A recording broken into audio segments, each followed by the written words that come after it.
Of course, now the first thing that I said live was, come on. Hi, everybody. Excuse me. This is the patron hangout discussion and wrap up of Firefly, specifically for the movie Serenity. Oh, just hit me. This is the last Firefly discussion. Wow, did we? I mean, I'm very excited and looking forward to getting back to Buffy, but I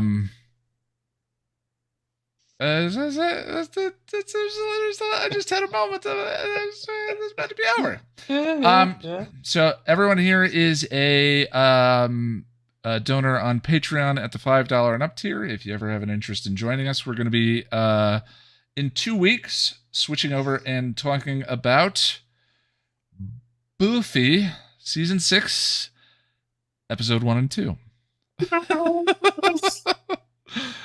Flipping. Finally. What's up, Tom? I was just thinking after we finish Buffy and Angel, we could do like maybe switch over like Buffet the Vampire Layer.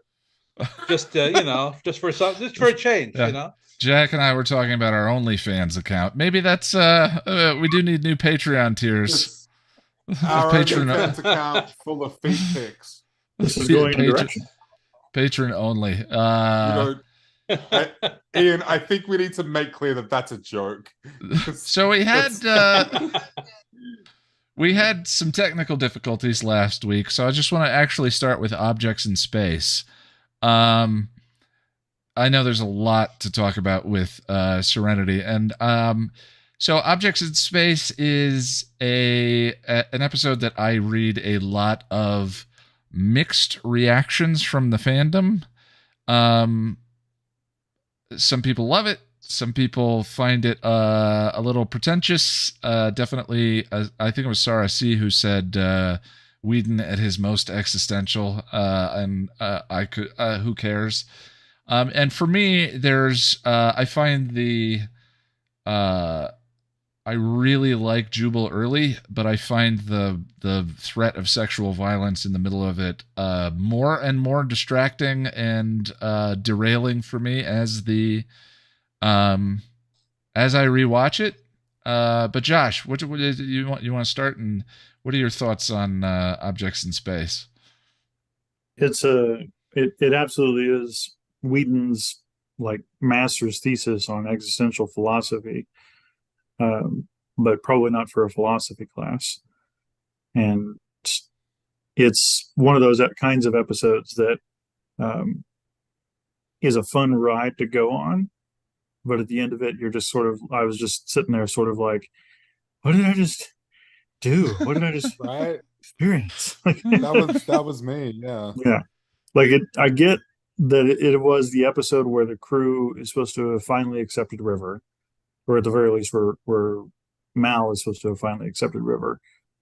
But also, but then the movie sort of backpedals on that a little bit. Yeah, backpedals on that a little bit.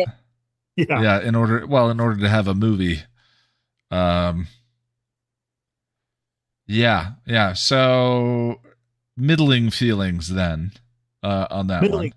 Yeah, like it's a good episode. It's a fun episode, and it's also very much like very up its own butt for sure. See, that doesn't necessarily mean a bad thing to me, right? I'm a sucker for that sort of high art stuff myself. There's that's what I'm going to say is like every single Whedon episode of not every single, but Whedon episodes in Buffy are almost all departures. Hush is purely a creative exercise, one that I enjoy less and less. The more I watch it, The Body is an unbelievable departure in flavor and style and structure and all of that. Why do we find Objects in Space more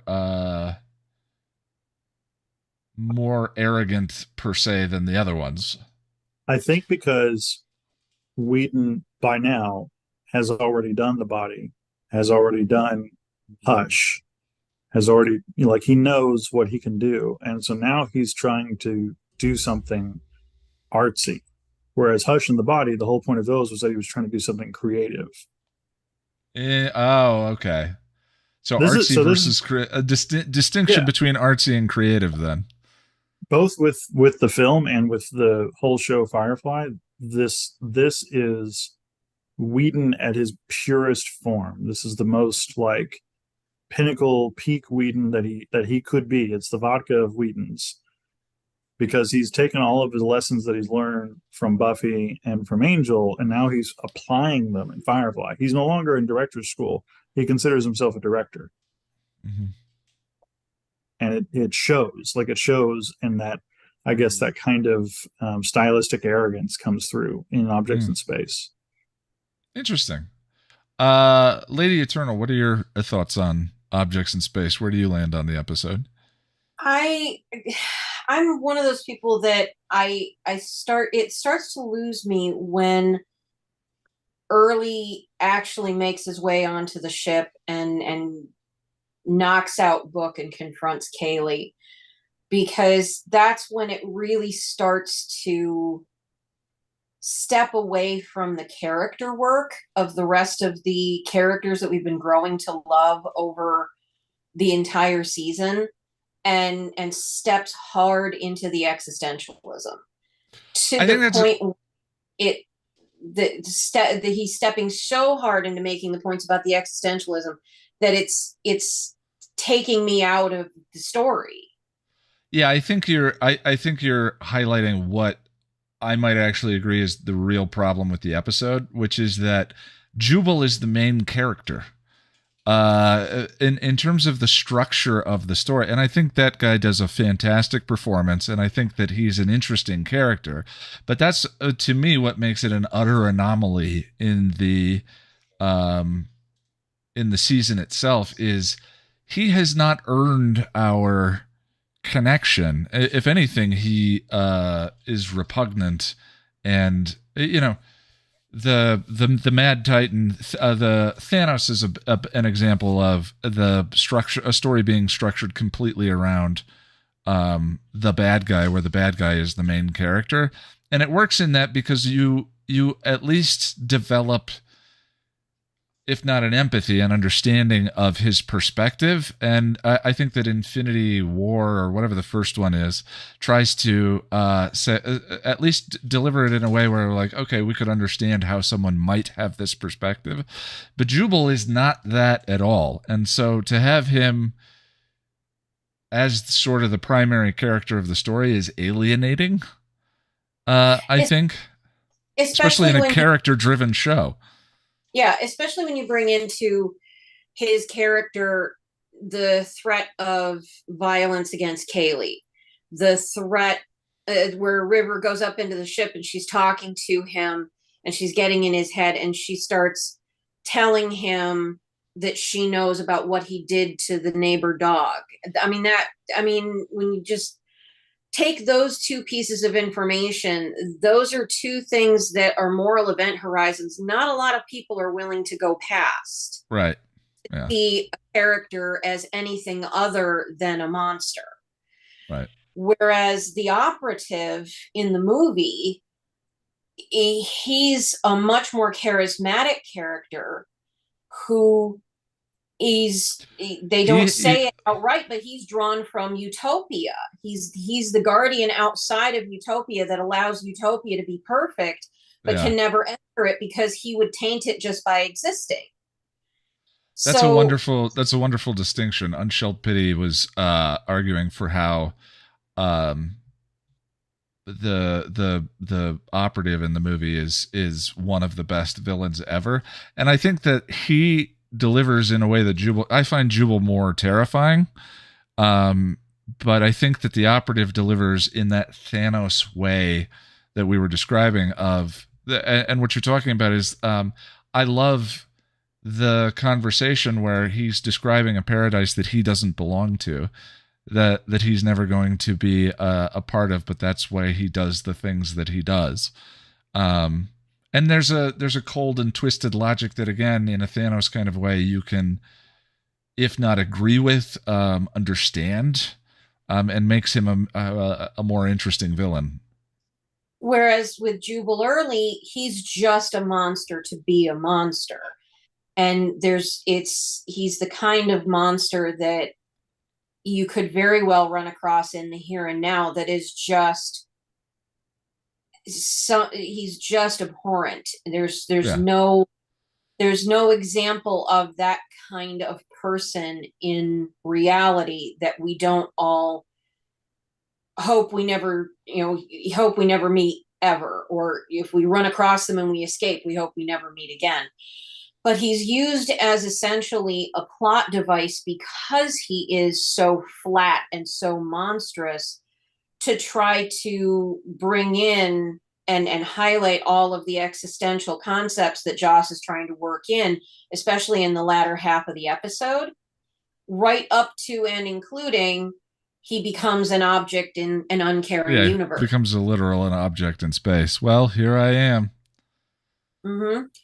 And it's for me, it just the front half of the episode before he actually shows up and starts becoming a part of the action is brilliant, and it's engrossing, and it's setting up what was supposed to be the development of what River became in the movie over what if they had gotten renewed the way they should have been over probably several seasons. Yeah, that first act feels like a River episode. The last two acts feel like a Jubal Early episode, and a River episode I would have been more in for than a Jubal Early episode. But I want to give Sara C a chance to speak as per request. You said you had to leave early. I do.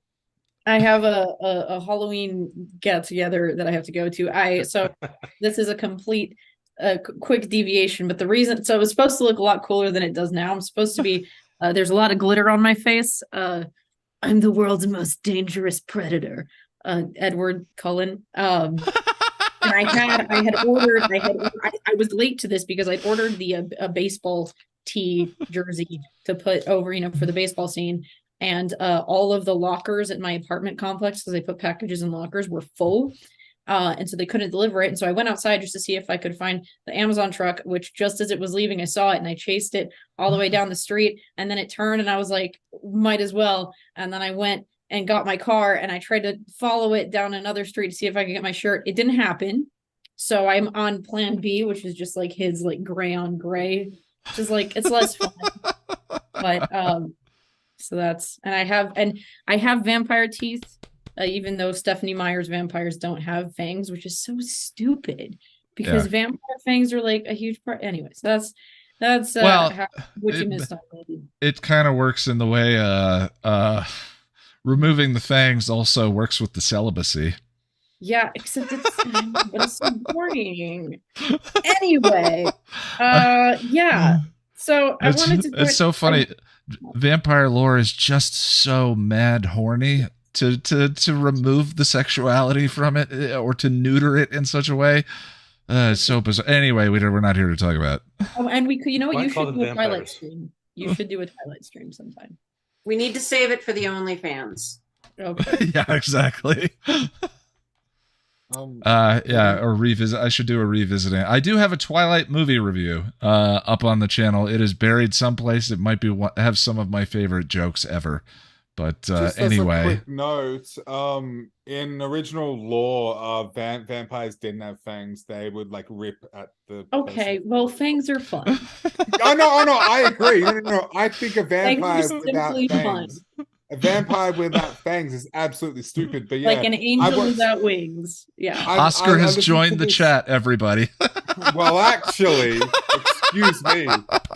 No, I listened to this great podcast that was the history of like vampire lore, and it's quite deep and diversified depending on where in the world you are. But yeah, originally they didn't have fangs. But I agree, it's stupid. Sorry.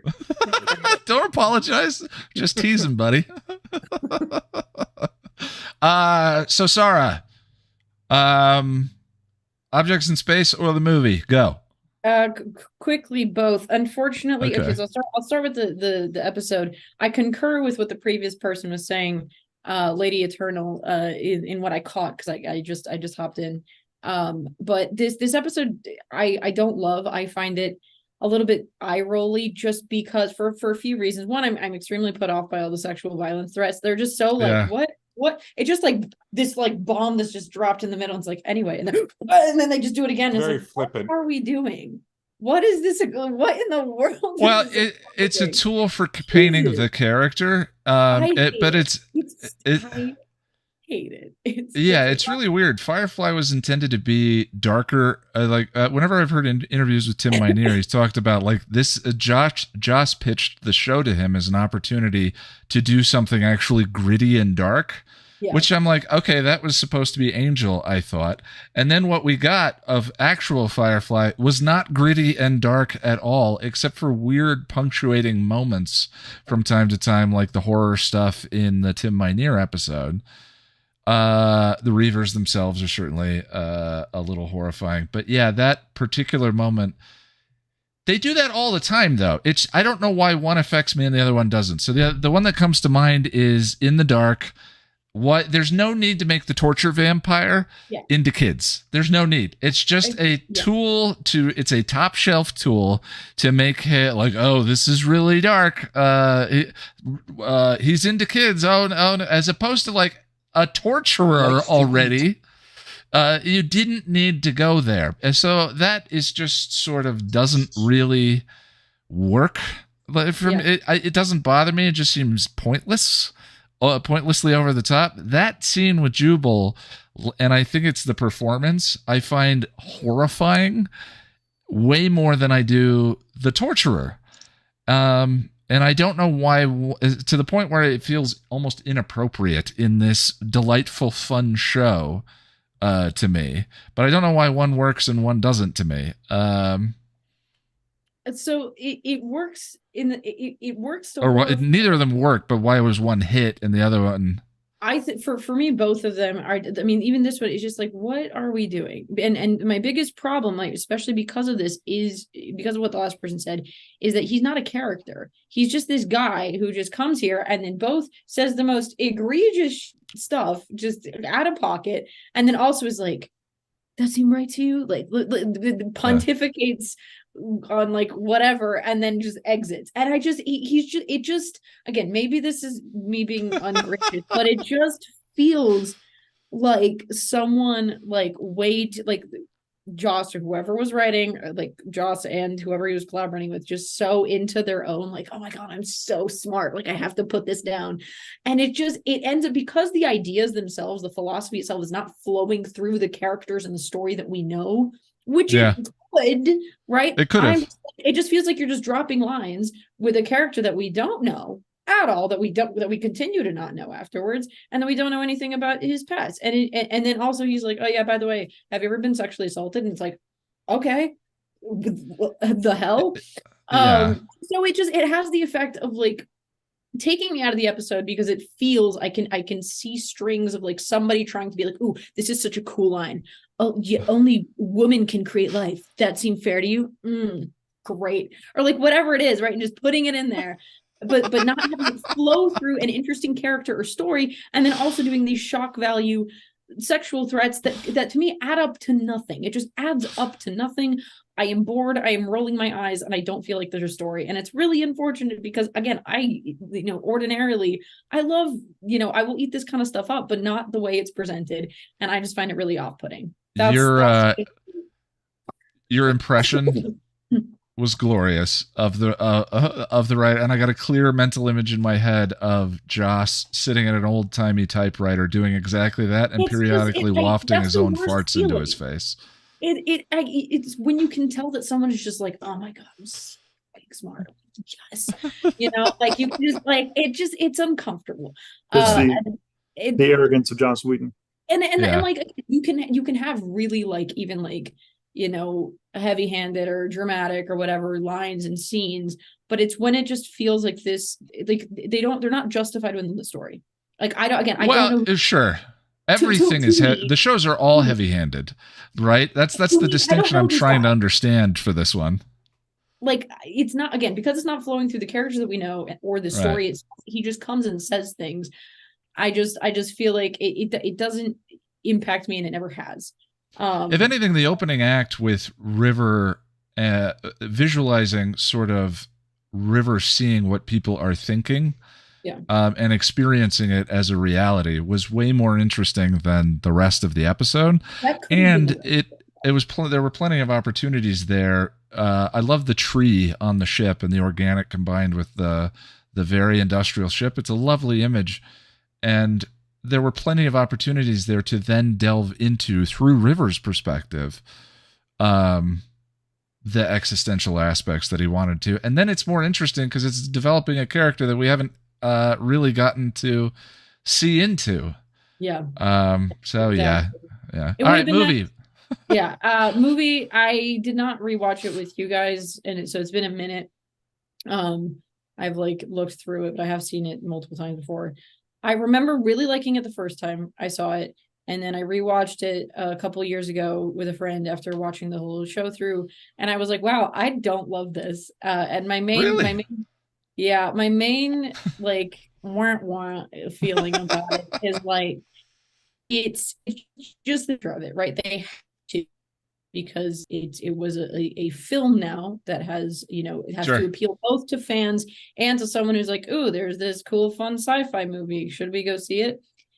By virtue of having to be something other than what the show was, I think it loses some of the integrity of the essence of the show. And so the people act like action heroes rather than who they are, which the whole point of Firefly is that Mal is not an action hero. That is like his entire thing. He's like, I am just here to take care of me and my family and, keep flying, right? And so you had the scene that genuinely, like the scene where it turned for me and I was like, I can't do this anymore, is when he, he's talking, they're on that like planet and they're like, we should string up the bodies. And he's like, if anyone else want to follow me, I'll shoot you. And I'm like, what in the world? Like, who is this man? And the thing is, it's like, this is a point, right? The Mal that we're seeing in the film is a point that he could have gotten to. But it happens off screen out of necessity because we have a short show that is canceled, and then oopsie poopsie, you have a movie, like, quick, do everything you got to do. But the problem is you just do this complete leap of like, he's telling Kaylee he's going to shoot her, like, pardon. And it just is so antithetical to what I found like beautiful and meaningful and essential to the show, which is like, I think about like, the sounds of tiny combat boots, shut up, like the, the family of it. And also like, even at his worst, right, as we've seen in the show, that's not, Mal is a different person, and this is a place he could have gotten to, but because it happens off screen, I'm just here like, I don't know this man. Like the Kiki Palmer meme, like, I'm sorry, I don't know who this man is. He could be walking down the street, wouldn't know a thing. Like, I don't know these people. And it's really, really unfortunate. Like there are beats that hit, there's philosophy that hits, it looks beautiful. There's a lot of great lines. A lot of the characters have good moments, but there's just so much of it that just feels like it has lost the essence of the show. And especially Mal, who is my friend in the show. I'm like, I do not know who you are. And I have not been, I have no idea why we're here. I don't know why you're saying you're going to shoot your crewmates for some action hero mission, which is literally not who you are. Especially your little sister. Like that's like in order for that to be believable, you gotta I don't know, you didn't, it takes time and work. That would have been a really cool thing in 2-3 seasons, but in a movie I'm just like, I don't care.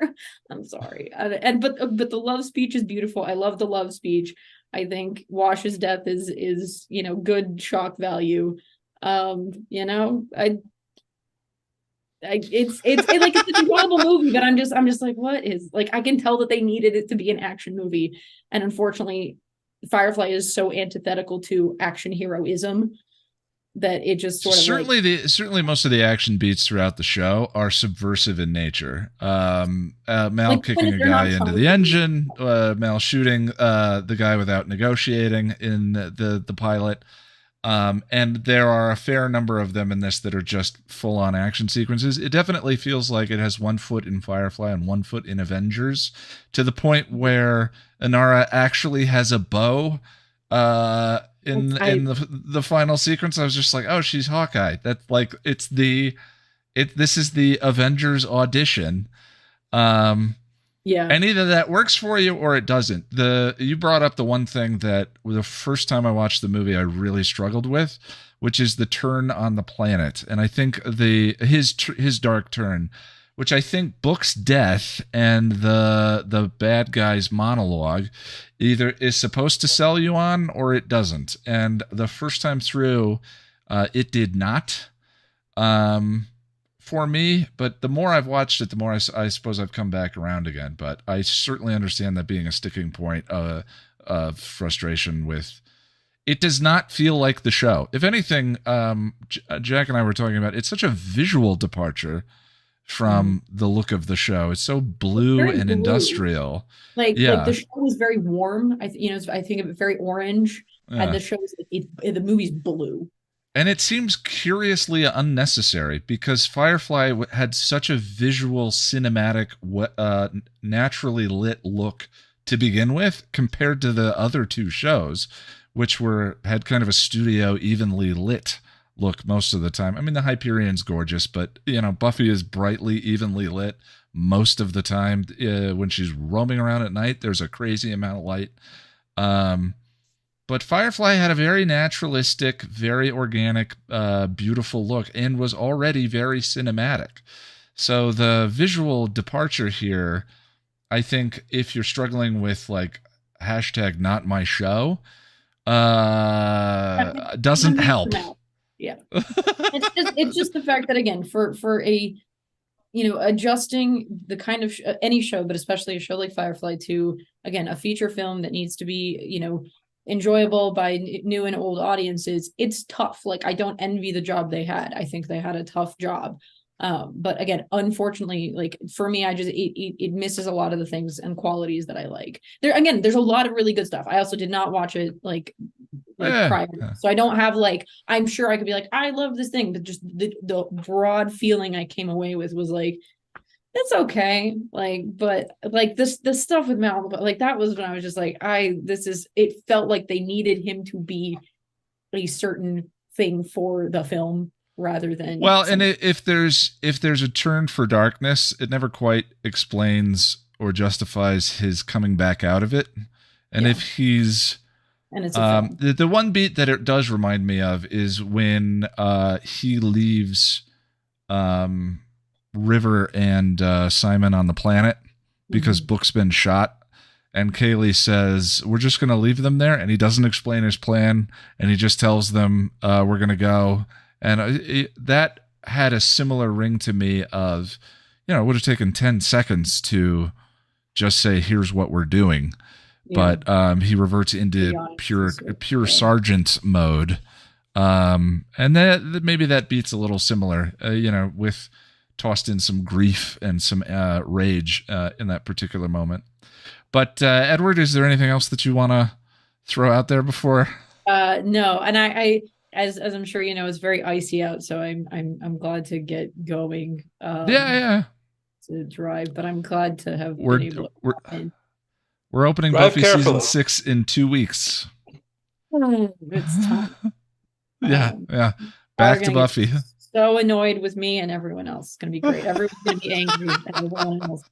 There are gonna be a lot of opinions with Buffy season 6. It's gonna be super fun. And everyone's gonna be super chill and nice and respectful. But I look forward to hearing everyone else's opinions. I'm gonna listen to the stream and stuff. But thanks for having me real quick. Yeah, go have fun. Have fun. Drive careful. Bye. I will. Thank you. Bye. Tom, we'll go back to just objects in space. I'm good, man. How are you doing? Good. I'm simultaneously I really like the movie. Even if I get other people, I think that's definitely a strength, not a strength, but an ability that I've learned in the years of doing this is to hear complaints and frustrations, completely see where you're coming from and agree with them, and still love the thing that I love. Which I think, wow, is that a valuable ability for everyone to have? I think. Yeah. But objects in space. Any particular feelings about it, one way or another? I love objects in space. It's one of my favorite think episodes. I think I'm still a fan. I need to watch it again outside of this experience. I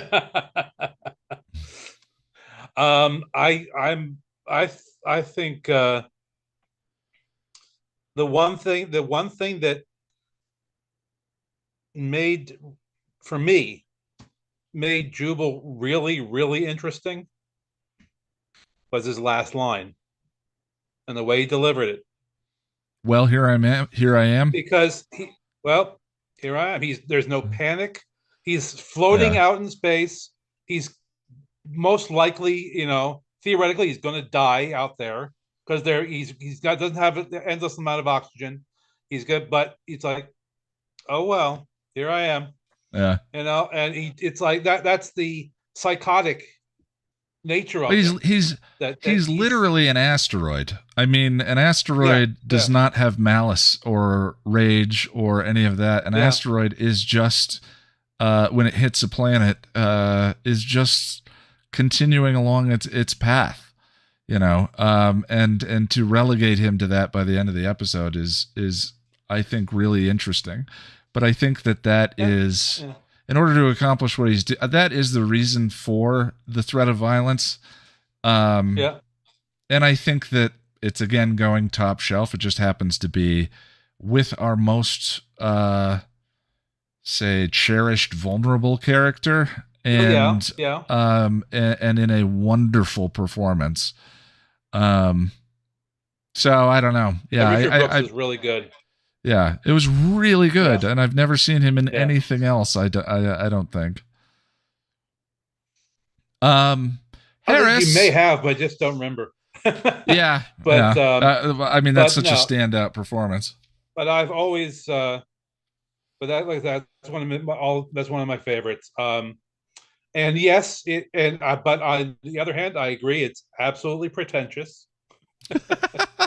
I know, but it's you can be pretentious and still be really good. It's like they're not mutually exclusive. Well, it's a regular criticism levied against my videos is that they're deeply pretentious, and for a lot of them, I go, yeah.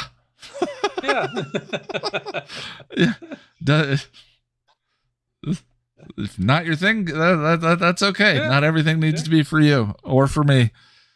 Let me go over to Harris. Harris, welcome. You want me to come back to you? Well. Yeah, no, hello. I'm here. I have literally just got back from LARPing. Oh, okay. I realized why I was confused by the timings of the stream. It's because we've gone back an hour, Britain. Our time has changed. Time change. That's why I was confused in the Patreon about the scheduling of the hours. Oh, got it. Back an hour. Yeah, because you responded to that twice. I double checked the post twice, and I was like, no, it's set correctly. We went 1 hour early with the rewatch to watch the movie because it's 2 hours. But I'm glad you're here. Yeah, me too. I made it. I finally get to do my Serenity t-shirt. I've been waiting for weeks. Hey, very nice. Yes, come back to me. Okay, Jack. Hi, Ian. Hi. Tell me about objects in space, sleepy boy. I don't know how much I have to say about it that hasn't already been said. Ian, you know that I'm a sucker for artsy, and if somebody calls something pretentious, my ears pick up, and I'm like, oh, I should probably watch that because that's just what I like that stuff. I just do. I see. I think one of the comparisons that we were making was Hannibal season 3. For those who don't know, Hannibal is a Bryan Singer show who did Wonder Falls, and what was the other show he's very famous for? He did Wonder Falls with Tim Minear, which is a really interesting setup on that one. And then Pushing Daisies, which was another, and both of those are very like whimsical, beautiful, bubbly shows. And then he did Hannibal for 3 seasons, which is steeped in the Thomas Harris books. And they are grisly. They are grosser than a lot of horror movies that I've ever seen. There's beautiful elegance to them. It is a beautiful ugly, which I think is to be able to distill something that feels horror whimsical, which is something I didn't know existed before I saw it. And definitely pretentious, but I like it. I don't know. But the 3rd season was pretentious and dry. That was it. See, season 1 and 2 never felt like it was sniffing its own farts, but season 3 did. Yeah. Well, I think for me, the 3rd season was pretentious but dry. I think it's typically when people hear the term pretentious applied, I think it's assumed that it's dry and sort of uninteresting. Unless you're a math major, but Objects in Space doesn't feel that way to me, so I still get into it in a way. Yeah, I liked it, and I really liked the sort of experimental nature in which it's shot. The existential stuff is great. And what's his name? Jubal Early. It's such a strange name, Jubal Early. I need to word this very, very carefully. I don't like sexual violence, okay, but I'm not adverse to things that are gross and shocking and just make you feel a little gross. Like, I mean, I like horror movies, so of course. But even this for me, it didn't work. It's so like, it's like a sledgehammer. I don't know. It just, something about it just feels really like, I think Sara said something along the lines of it sort of just comes out of nowhere, and in a way sort of feels like unearned, or just like, I don't know. Like, well, I mean, compare that to so I'm this is just devil's advocate here because I don't care for either of them, but I'm gonna an example of one that you felt like worked fine, and this one does not, is Wash. You made the argument that Wash getting harpooned in this episode, which I think is this movie, which I think is a cheap death. I love the line. It is. And I agree. It's cheap, but I love the shock of it. You love the shock of it. So why does one work and the other one doesn't? Honestly, I think it's Kaylee crying her eyes out. I'm like, no, this is not, like, this is awful. I don't know. It's too real. The drama, one is dramatic and the other one feels too real and horrifying. Maybe. I don't know. It's a great question because it's a great question that I don't really know the answer to off the top of my head here. I don't know, but one, I don't know, like I said, I don't mind things that are sinister and make you feel icky, and I don't know, but here it just, and they're both out of the blue. They're curiously comparable. Yeah. Lady Eternal, did you want to comment? I heard you knocking. I agree that they're both out of the blue, and with being the harpoon through the chest, it technically could be considered sexualized, and certainly they talk a lot about the Reavers raping people to death and all of that. So there's something inherently sexualized violence inherent in the Reavers.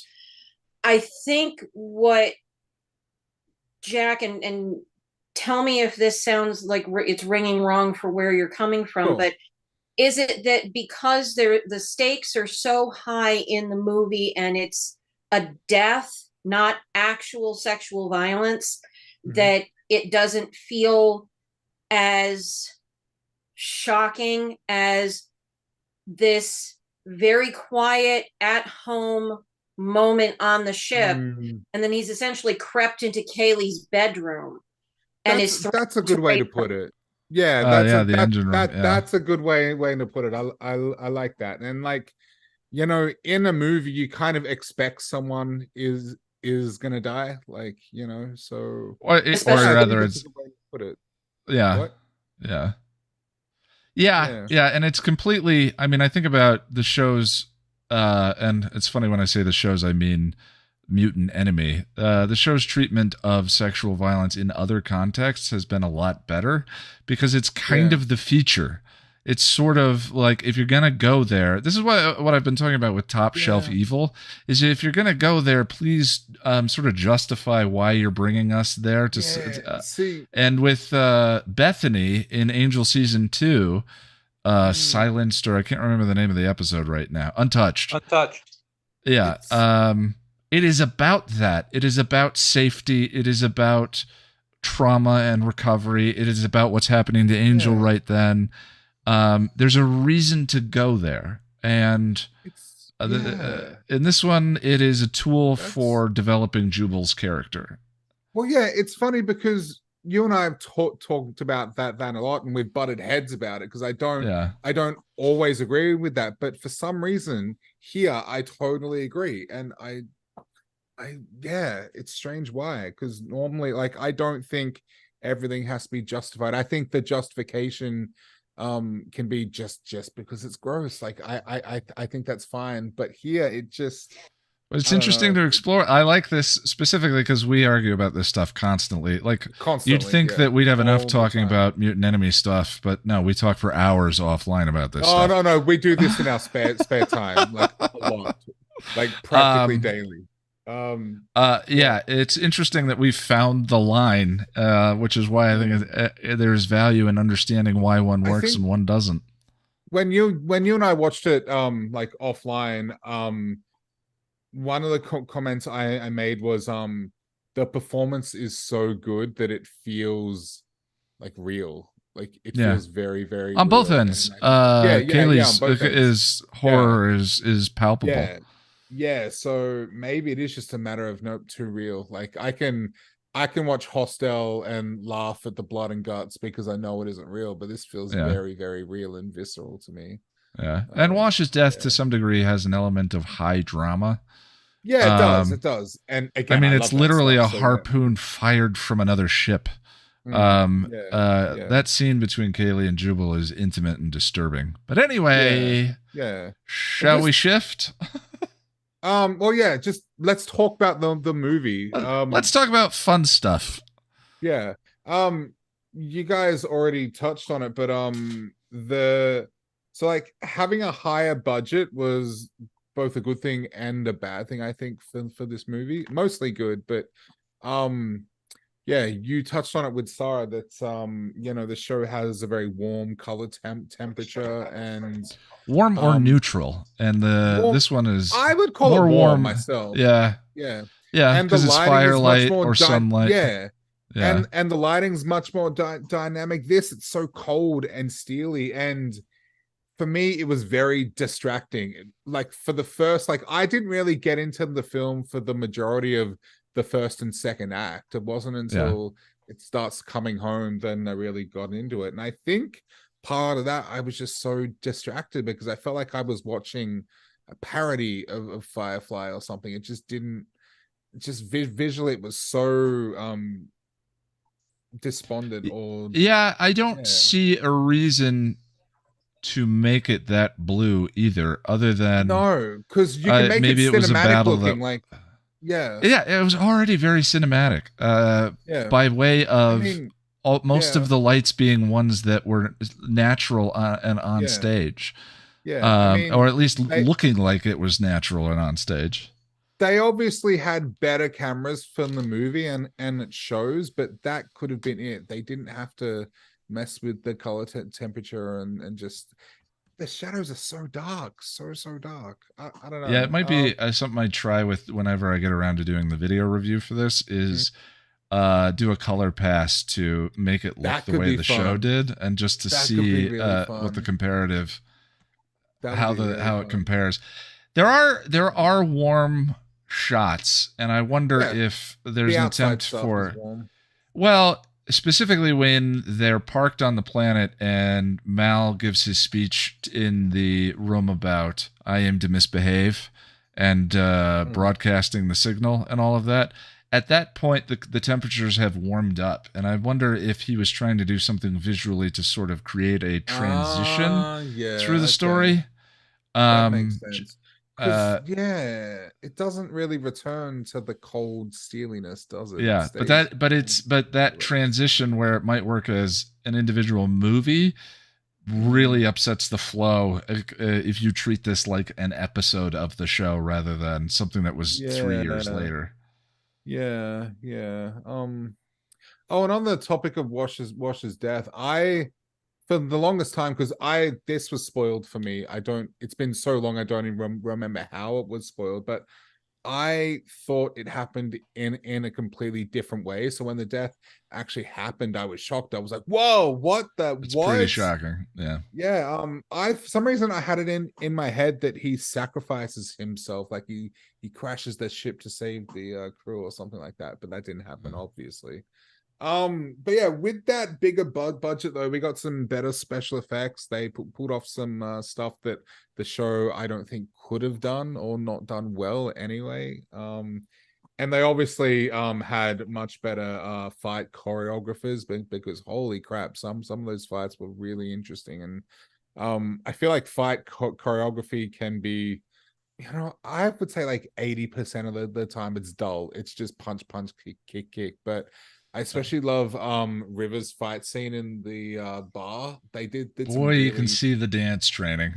Yeah, and they did some really fun and interesting stuff. Like I love when she gets grabbed from behind and she kicks the guy in the back of the head. Like stuff like that was just really freaking cool. I really appreciated that. And just really like the stunt work in general was just great, I think. And let me see what else. Oh, and Kaylee's line, "To hell with this, I want to live." That was great. That was delightful. So good, yeah. So good. I love that was her motivation to live was to get some of that, get some of the doctor action. Yeah. I love that. That was great. But yeah, overall. What'd you say, Tom? Get something between her legs which not working on batteries. Doesn't require batteries. Yeah, exactly. Twixt her nethers or something, I think she says. Josh, it looked like you had a couple of things you wanted to add to that. I just I'll shut up. Someone else can talk. No, man, Jack never shut up. On the subject of lighting, I actually caught it for the first time, and I blame you, Ian, because I never noticed this shit before I started following your channel. Same. But I caught it this time on the watch through that the lighting is like when it's centered around Mal and the crew, it is Firefly standard. It is all like warm and westerny. Until the argument between Mal and Zoe in the hallway after they escape from the Reavers. So at that point, the ship is going up in atmosphere from the planet, and they're standing in the hallway behind the cockpit, and so they're being lit by the sun and by the friction on the ship, and it's still very warm. And then they're arguing with each other, and Zoe says, "You could have dumped the cargo," and they pass through the atmosphere. They pass through the atmosphere, and the lighting drops to blue. Yeah, and it's like and that then for the stays rest that way for a while. Yeah, it does. Yeah, so to me, it was symbolic. It was Mal and everything are being dragged to a darker place. Mm-hmm. Yeah, I think that conversation is sort of the setup for Mal's internal conflict for the entire story. Is him sort of dealing with survival requiring you to sacrifice your ethics, your humanity. That's interesting. But yeah, the color, the thought about the color, well, I think it may work individually in the movie. Making that transition from the show still makes it feel a little strange for me. But Josh, how do you feel about the movie? I love the movie. I think the movie is a paradox, because I think that on its own, if someone were to watch it without ever having watched the show, it would be a great sci-fi popcorn flick. And I think watching it as the 15th episode of the show, it is an imperfect finale that, like Sara was saying, makes a lot of changes to characters' behavior that you either have to jump on board with or that feel jarring. And so Like it is both, but if you watch it without having watched the show, you lose a lot of character context. So it's both helped Yeah. and hurt by its very nature as being attached to the show. You think And about it's the fact that strange. it strangely fitting for a show that had 2 pilots.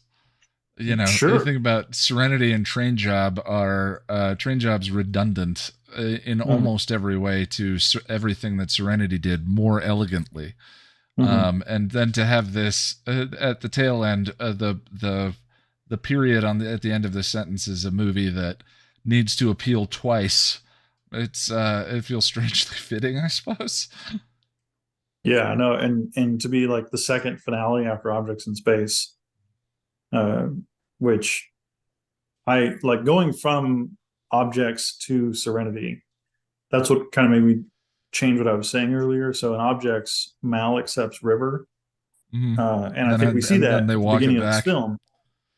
Well, it doesn't walk him back because he's including her on the mission. That's his version of accepting River. Oh, You're on my crew. You're on my crew. It's Simon who doesn't accept it. Simon is still stuck in his overprotectiveness, and Simon is the reason why they leave. Because like we were watching it. Yeah, that's a good point. That's a good point. When they're about to disembark, and he asks River, "Do you want to go?" My fiance was like, "Now you ask her," like, because he made the choice without her, and I mean, ultimately she agrees, and she agrees because she wants to protect the crew, but it was still very much like Simon pulled them away. It wasn't like they were rejected by the crew. I think the most significant thing you said there was fiance. I didn't know you were in. I don't think I knew you were engaged. So congratulations! Engaged, yeah. Thank you. We're getting married in a year. Hey, very nice. I told him. Did you? I thought I did. He did. Oh God, I'm sorry. That's okay. The world's worst memory. Well, congratulations again. Thank you. Congrats, Josh. Ian, just quickly, I think Harris has something to say because he said in chat, "Oh, I'm gonna fight Jack on this." So I'd like to hear what he has to say. Oh yeah. Put him up, buddy. Put him up. Do it. I wasn't expecting there to be such. I mean, I've come in the middle of this, so I've missed a lot of context to what everyone else has said before. And also, I wasn't here for the rewatch, so I'm going based on memory of the film I've seen like months ago. But like, I really like the screen aesthetic of Serenity, including the color palette. And I mean, so I wrote an essay on Joss Whedon's screen aesthetic for my film MA. Oh wow. And I generally with all his films, he tends to use the color very deliberately. Like it's yeah, it does feel deliberate. It does feel deliberate. I'm not saying it's accidental for sure. Go ahead. Sure. No, yeah, but I mean, like, so I mean, no, but I mean, sorry, I'm blabbering because literally I'm coming into the middle of this and I'm No. Yeah. So you have to be more patient with me than you usually are. Of course. But no, I like the different ways like the blues tell certain things about certain, and you can interpret it in many ways, like not one way obviously, but like I'm just a big fan of it. That was basically why I said I was gonna fight Jack on it, because I thought, I mean, I get how it's different from the show in that it's less naturalistic, but I'm a big sucker for, I can't remember pronounce it correctly, but the whole like sharp shadows thing, I think it's called chiaroscuro or something like that. It's an Italian word, where you basically just use the fill light and you don't have a key or a backlight. I'm a big fan of that. I do it in my own films, partly because it's cheaper and I hate lighting scenes. And it means if you do that, you don't have to worry about what your set looks like. You don't build a set if you can't see a set. Yeah, it's one of my favorite descriptions of film noir is that film noir is more about the lights that you don't turn on. And sci-fi, certainly because of that, there's almost a noirish aesthetic once or twice in different bits in the film, at least in terms of the harsh contrast and the lighting. But anyway, I'm sorry. Go ahead. But yeah, I mean, I think that's pretty much it. I'm fascinated by like the harsh, oversaturated look of Miranda. the more kind of traditional Western sepia look of what's Book's planet called? Haven. Sanctuary, Haven. That was Haven. That was Haven. it. Yeah, I like it. I know it's different from the show, but I just think it. Well, and yeah, that's not necessarily a bad thing. The Yeah, Jack's, I don't think I hate it. I don't think I hate it. It's just jarring and distracting at first. Yeah.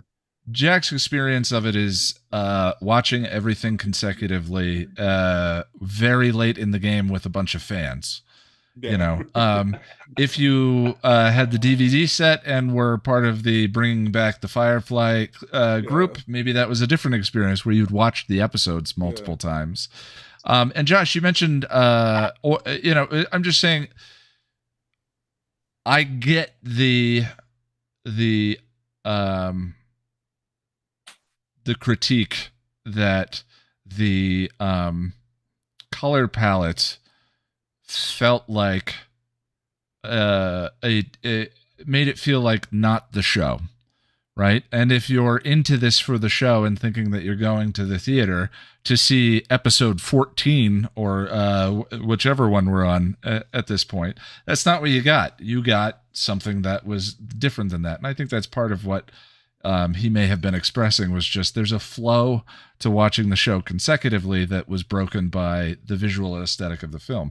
Not that the choices made or the aesthetic itself was in and of itself a problem. But Josh, you mentioned Objects in Space as a finale. It's interesting in terms of the style.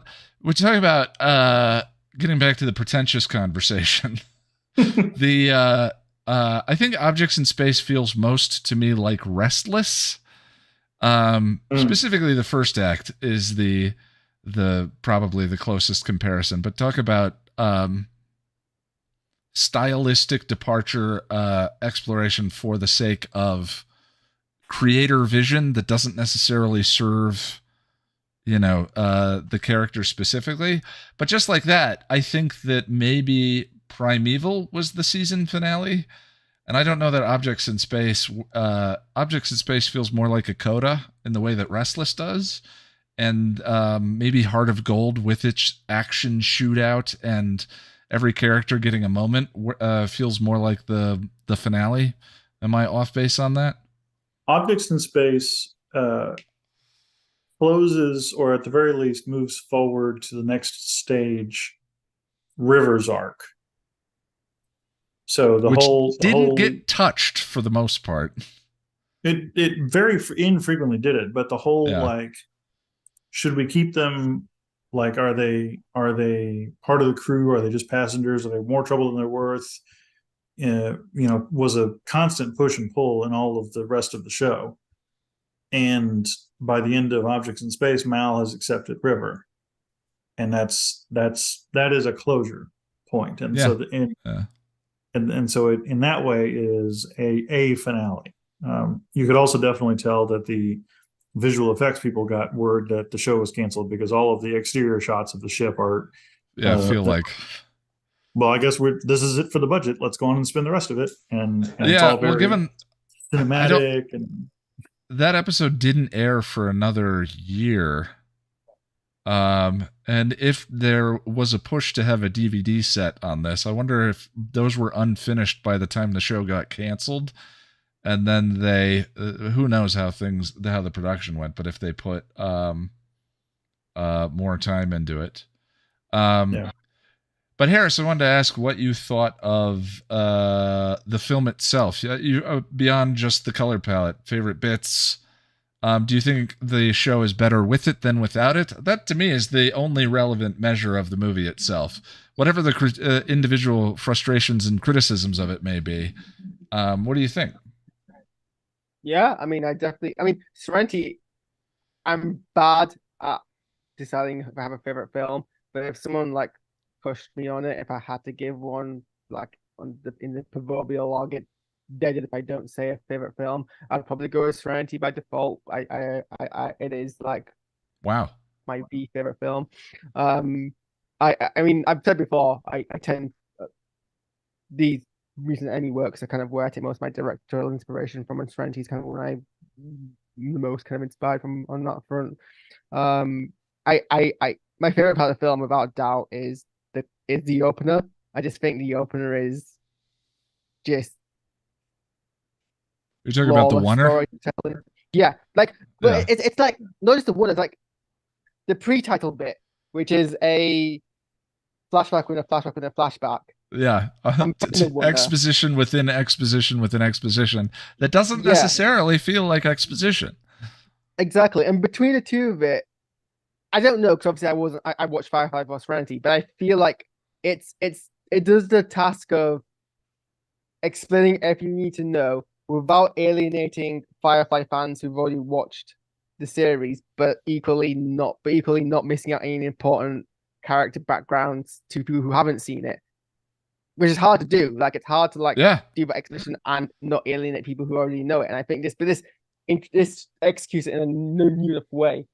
So I'm a big fan of that one of the 3-tier exposition before that, and then like the entire film. I think. I mean, it's.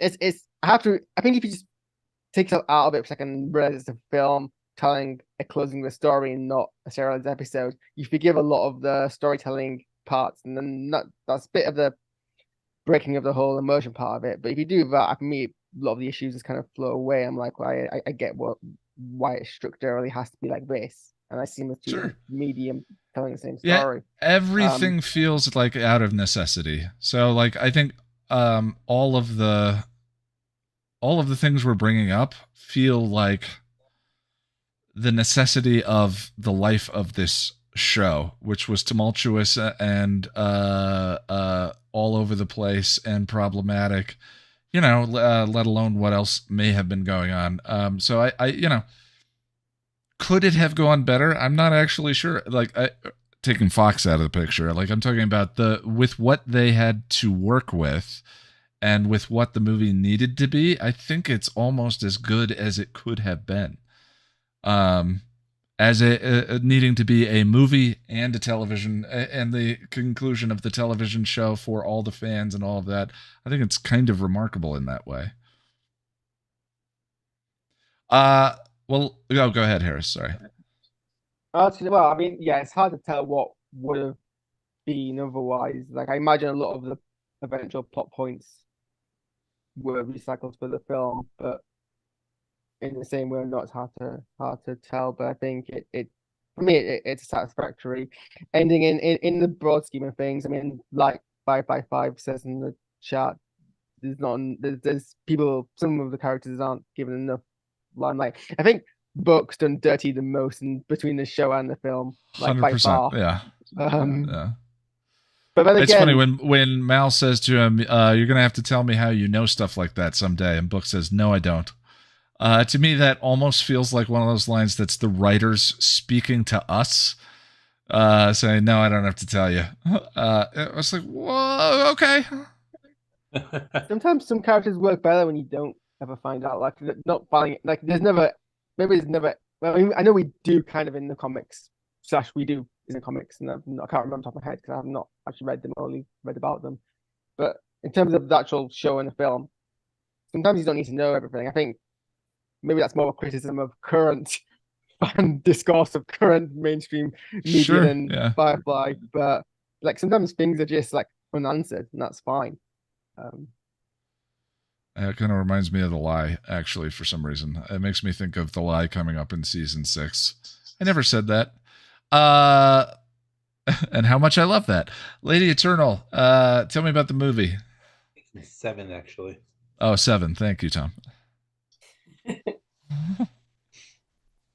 The movie to me is honestly, it's a pure joy. It makes up for the bad taste that Objects in Space left in my mouth.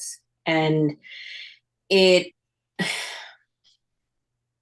mean, just little things like when right in the beginning, when Jane comes flying down into the vault screaming Mal's name. Every heist, he's got to start screaming my name. And then the first thing that Mal does is not to think about necessarily his crew, because he knows he can get them out of there. It's to think about all these people they're about to leave behind in this building trap, because there's no way they're getting out in time, and he can't save them. It's the way that he looks in that teal blue light as he's saying, get them inside the vault. No, that sets the tone for me of who Mal is going to be in this movie. And it ties into, Inara saying, I've seen too many versions of you to be sure who I'm dealing with. If I start fighting a war, you're going to see something new. And we see it. And we do. He does set that up. He does set that transition up. If I fight a war, you're going to see something new. And that is the transition bit. Yeah. Yeah. It turns out he's still fighting a war. He didn't realize there was still a war to fight. He'd walked away, but someone has to speak for these people.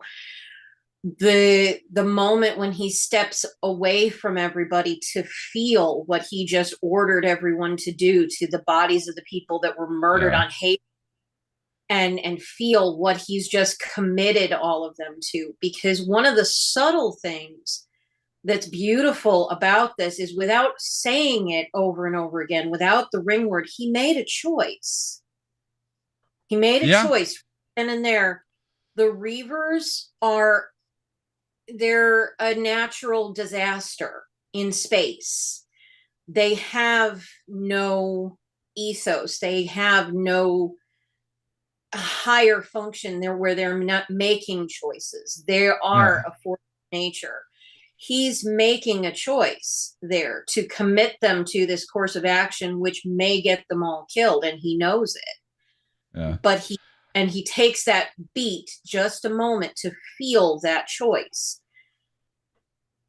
And I mean, even Zoe, after Wash is dead, where she doesn't look up and have the moment with the rest of the crew. She's by herself. She's in that box of, no, I've put this in the back of my mind. You watch her panicking because she's panicking, she's begging him to be alive. But then by the time you pull her out of there, she's put it in a box in the back of her mind, and she's just loading the shotgun.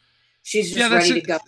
That is an interesting counterpoint to what Sara C was saying about Mal's turn. And I had forgotten about the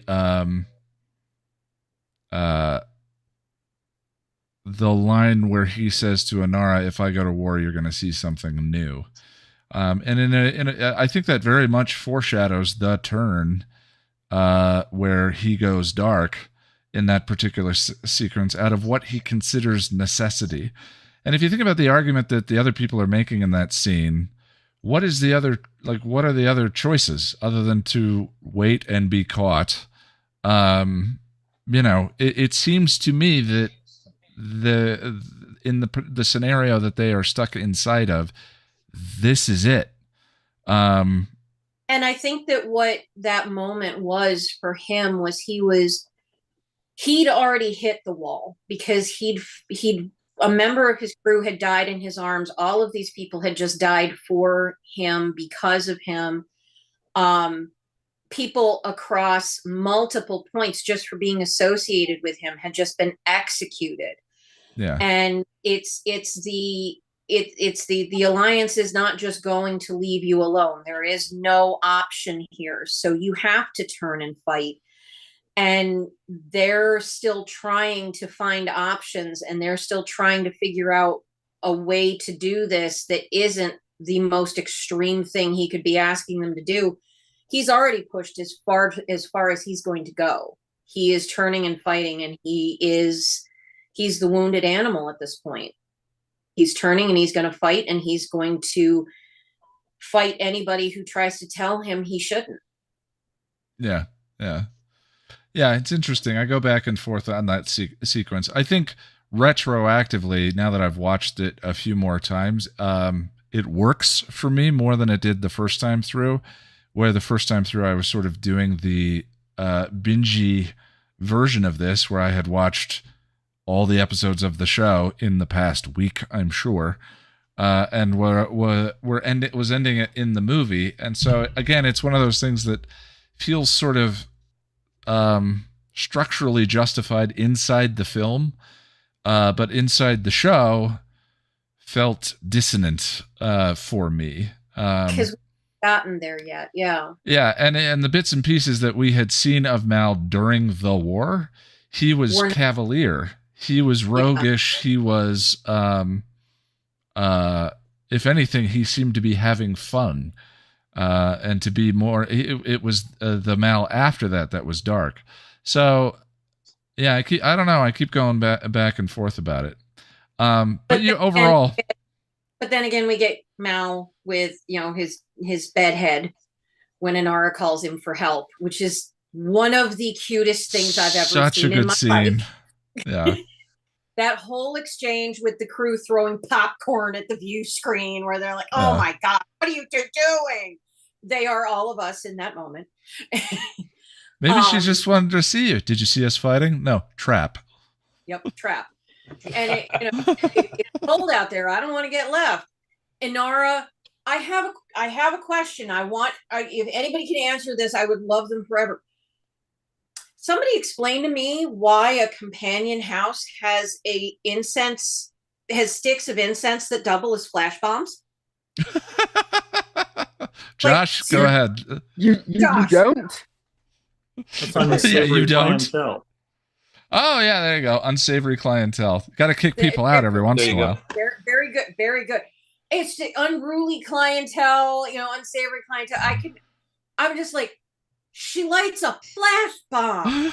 Like, we did not get Inara being quite that badass in the show, and I loved it. The number of headcanons.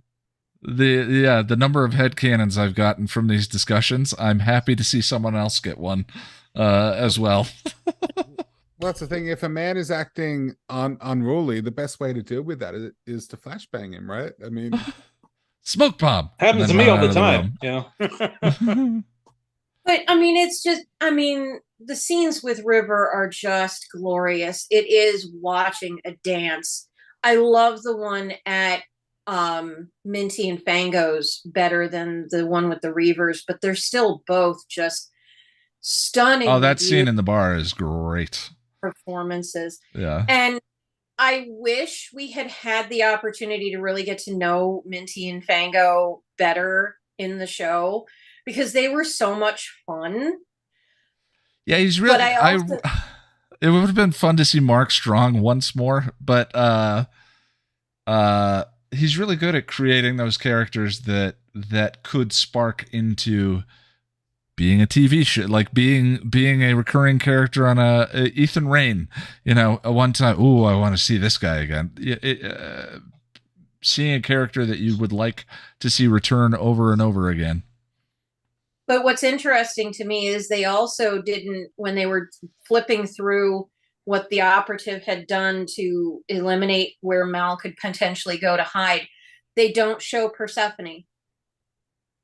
The operative didn't kill Badger.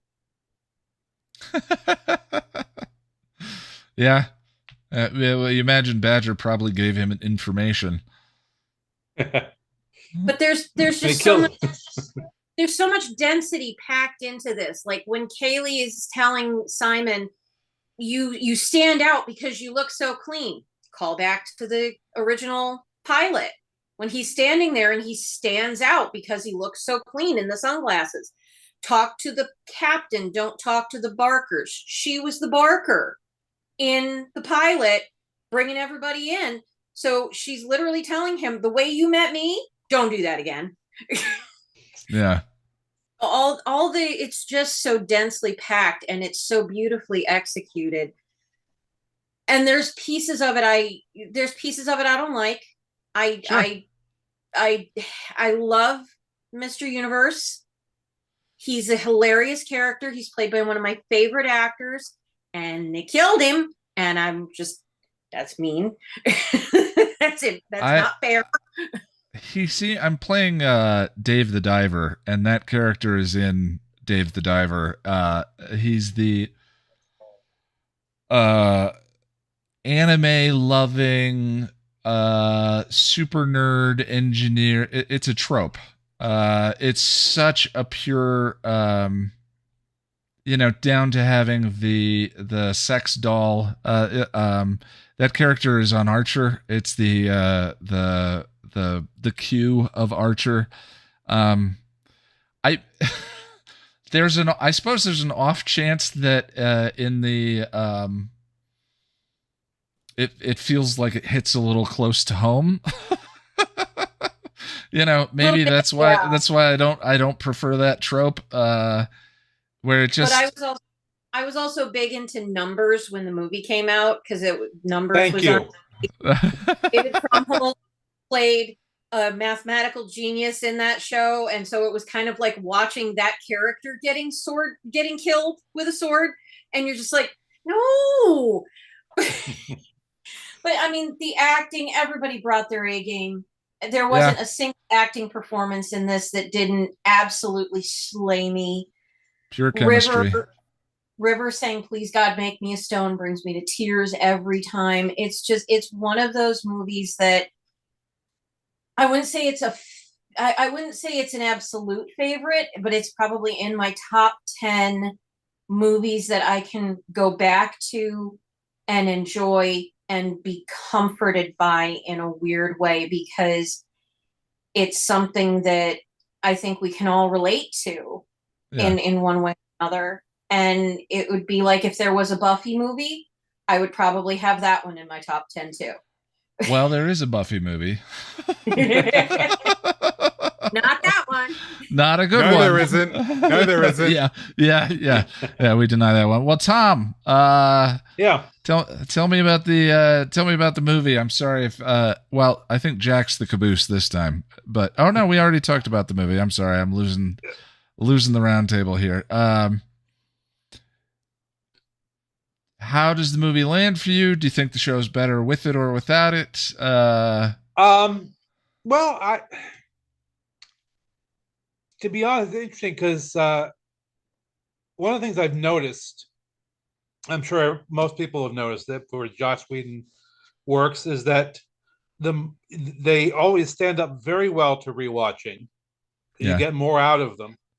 Actually, the movie, when I first saw it in the theaters, I wasn't thrilled with it. It didn't hit for me. But it's the subsequent viewing since then that and it's since I've already seen it, I don't have to worry about concentrating on the story, what's going on. I can see other things, and it's every time I watch it, it's getting better and better. I would say that's been my experience with Firefly the show. Is I had I had a similar reaction that I think Jack has been having to the show, which is like, it was good. I think I liked it. I like this episode, and I think I like this. But the more I've watched Firefly, the more I find it might have the best chemistry of the three shows. It is so tightly written. It is you can tell the cast just everybody just blends and gels so well. Yeah, and it is such a comfy blankie. The show itself. Yeah. And I love. I mean, clearly, I love Buffy. Oh yeah. You think? Yeah. Yeah. So, rewatches has gone up in your estimation. Yeah. Oh yeah, and the last time we watched it, not just before this one, that was the first time I really paid attention to the scene where the operative is telling Mal that he's no place to go, and I for some reason I really noticed the shot of Patience. Okay. Patience. Oh, she was in there. She was in there, yeah. Yeah.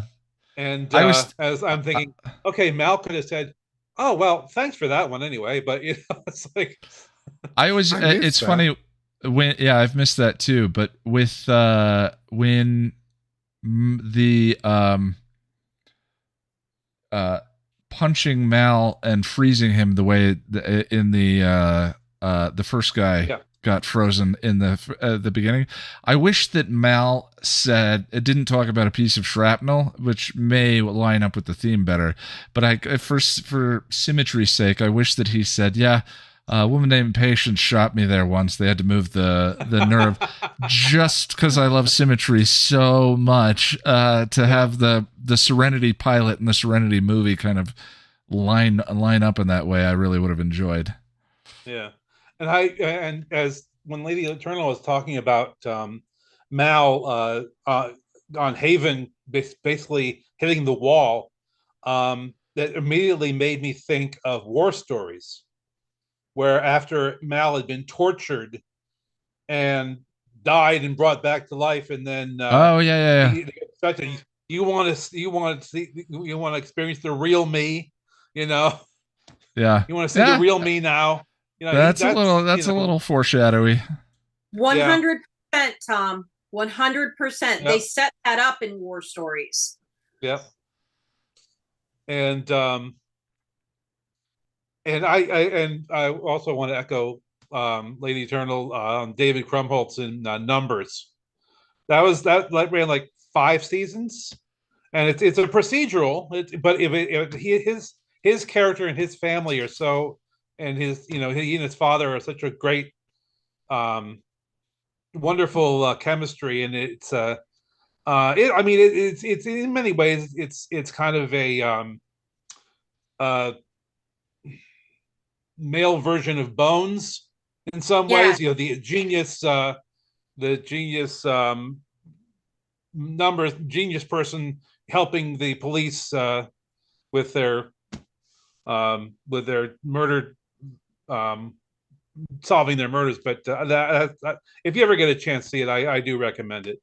I Numbers. I've seen Bones. I love that dynamic, Tom, and especially in what you're talking about with that family dynamic there, where it's because brothers and the relationship they have with their father. It's I love it. I love Numbers. It's a wonderful show, and like I said, it's one of the reasons why in the movie Mr. Universe hit so hard for me, because I was right in the middle of watching that and falling in love with that character when the movie came out.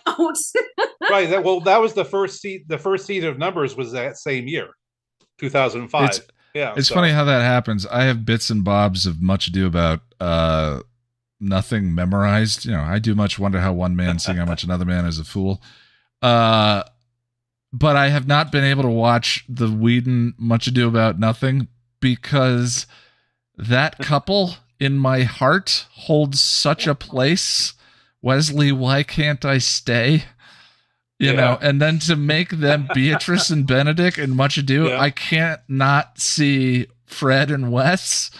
So I'm like, I love Much Ado's Much Ado and Othello are probably my 2 favorite Shakespeare plays, and I have not been able to watch the movie for that reason. But it's funny those relationships that we carry with actors to their other roles, because of that. You understand why typecasting becomes a thing. Yeah. And even though, go ahead, Tom. And even though it's not, it's a kind of a tertiary connection to Whedon, but at the very beginning, the first character to speak is played by the actress who plays Camille Cam on Bones after the first season. It's like, oh yeah. The more I watched House, the more I felt like there's 20 actors in Los Angeles and they're all in everything. The number of Buffy actors that appear in House, and it's Tom Lank, it's Warren, Michelle same thing with Supernatural. Oh yeah, Michelle Trachtenberg has an episode in House. It's really distracting. I'm jumping in on you, Tom, and I apologize, but You've been around as long as I have when it comes to watching stuff. Jubal Early, Paul Robinette from the first 3 seasons of Law and Order. Right. How many actors guest starred on that show over 20 years? All of them. Yeah. All of them. Yeah. Yeah. Everyone's been on Law and Order at this point. I'm sure I'm in the background someplace. All right. Well, I think, All right. folks, including some regular folks that aren't here but are sparkling their way through a party, we have covered Firefly. Wow. Hey. We did it, fam. Yeah, what with that massive break in the middle there, I'm sorry about that. That went on a little bit longer than I thought it was going to. So, as though we were just talking about it, in 2 weeks, we are going to be meeting and talking about technically the first 2 episodes of Buffy. It's the 90-minute. Ask, are we going to rewatch both of them? Yeah, do the whole thing. The whole Buffy opener. Mm-hmm. And then 2 weeks after that, we're gonna be starting Angel season 3. So y'all are gonna be sick of me during Angel season 3. I'm so ready. Well, that's okay because fortunately, Buffy season 6 is not very contentious. Their opinions appear to be universal about. Yeah, well, it's that one. so fluffy. That season is so just fluff and it's no almost substance boring to it, really. Not a lot of challenging things in that season. No. Yeah. When Sara was talking about, how she could just see, oh my God, I'm so clever. Oh my God, I'm so smart. All I could think of was the trio. Oh yeah. Well, the trio are I think the trio are fascinating. I think that and that season itself is gotta love Kitty Cam. Hey, hello, my stream just doubled in value, Harris. Thank you. We have a cat. And the cat video. I think the trio are fascinating. I think that they saying at that point. I think they are cultural. They foretold something in the culture. Like Marty Noxon takes a lot of crap for being the showrunner in season 6, but I think there's a ton of really fascinating stuff in season 6. I do not think it's warranted. Pun. All right. All right. Thank you everyone in the stream. Thank you, friends. This was a lot of fun, and I'm definitely feeling like, oh, we're done with Firefly, which is part of the Firefly experience. But 2 weeks from now, we'll be back. We'll be talking about Buffy, and that's it. Thanks, all right, everybody. Bye. Bye. Bye.